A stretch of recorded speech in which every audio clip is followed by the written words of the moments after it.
Fed's next move has become increasingly more clear as they've gotten CPI data and jobs data for December of 2023, the last month of the year. When we look at these two reports, it's kind of a mixed bag, but that mixed bag is slightly more negative than positive, and we're going to get into that, how that affects the Fed, and what I believe that's going to do to the stock market as a result. Before we chat about the Fed's next move based on these data points, I just want to thank you for being here. I'm Austin. I'm a co-owner of cloudmusicweek.com. I'm also a stock market investor, okay? Appreciate you being here. We're almost at that 2,600 subscriber mark, so if you're not one of those people, go ahead and click that subscribe button. It means a lot to me. Thank you so much for doing that. Let's jump into the video. Let's handle the December Consumer Price Index numbers, or what you might have heard as CPI, okay? The CPI on a monthly basis rose by 0.3%. That was higher than expected, with a 0.2% being expected. So we had a miss there. And then on a year-over-year basis, comparing December 2022 to December 2023, we also had a higher than expected number of 3.4% when 3.2% was expected.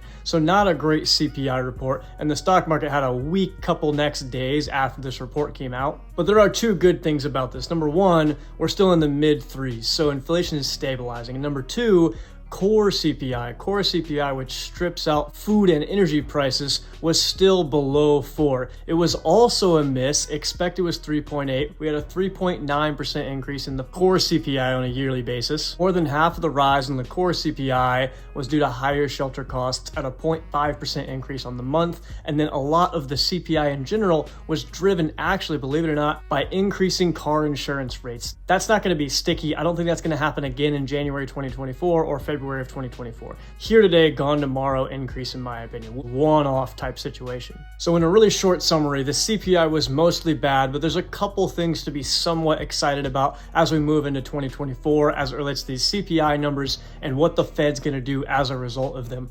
But let's remember, CPI is not the only thing that the Fed takes into account when they're thinking about cutting rates or when they're thinking about monetary policy. One of the other things that's really important to them is jobs data. And the December jobs data, the headline looks great, but when you look a little deeper underneath the surface, there's a couple things that are worrisome, and that can signal to what the Fed is probably going to do at the end of January in their next meeting. The headline number is 216,000 jobs were added in December, higher than the forecast, signaling a strong labor market, says JP Morgan. The unemployment rate held at 3.7%, but prior months were revised down to show lower hiring numbers. Classic, not necessarily what we want to see if we're thinking about Fed potentially cutting rates, to see lower numbers than were previously reported because of downward revisions in those hiring numbers. One negative thing that has persisted throughout 2023 that's also in the December 2023 jobs report is how many government jobs are being added inside of these numbers. About a quarter of the jobs that were added in December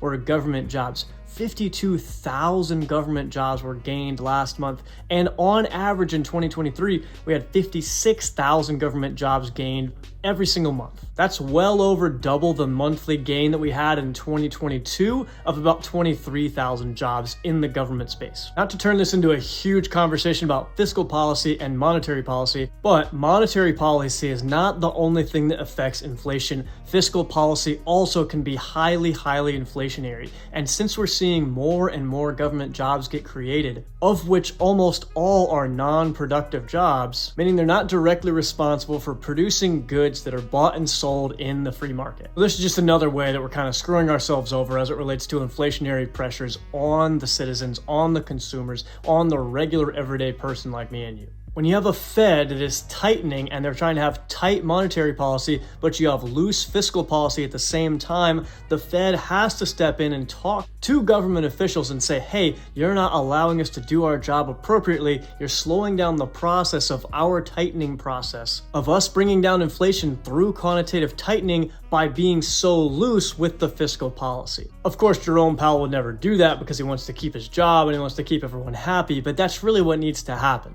So taking all that into account, the fact that the government is still spending like crazy and we're adding an insane amount of government jobs and we have loose fiscal policy, even though we have somewhat tight monetary policy, we're going to have inflation sticking around for longer than the Fed would like. jobs data being revised lower in prior months, and us beating a little bit in December, but not like a crazy smasher number, unemployment rate staying steady at 3.7%, in conjunction with the fact that the CPI numbers are missing, and they're actually going up a little bit when we look on a year-over-year basis from 3.2 up to 3.4%. We're not seeing that come down into the twos. We're still in the mid threes. Core CPI is still in the high threes. I think it's very, very safe to say that the Fed's next move at the end of January is to do nothing at all. They're going to keep rates steady. I would be absolutely shocked if the Fed does pull rates down and do their first rate cut in January. If they did go ahead and cut at the end of January, one, I think it's premature. Number two, I think the stock market would go on a very unhealthy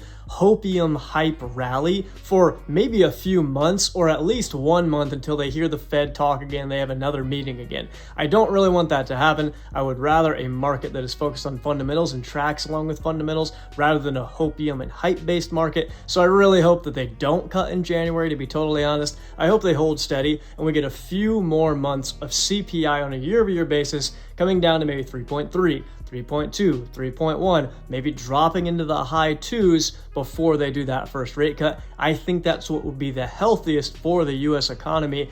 And I really wish government spending would drop. They would tighten up the fiscal policy so that the Fed's tightening can actually work, can actually do what it needs to do. I tried to get all that data and pull it into one succinct summary. Hope this video was helpful to you and it gives you an idea of what's going on out there in the economy based on these two reports and the metrics inside of them and what the Fed's going to do as a result, okay? Since I do believe the Fed's going to hold steady, I don't think there's going to be any kind of real market reaction when the Fed says they're going to hold rates at that same level they've been at in the January meeting. If anything, we might have a slightly red day after, we'll see. I don't think it'll be a big mover either way, to be honest. Let me know if you disagree with any of the points I made in this video. I want to hear about it. One of my favorite parts of posting here on YouTube is talking to you guys in the comments. So drop a comment. Let me know what you think. I appreciate you being here in a major way. Thank you so much. Have a great day.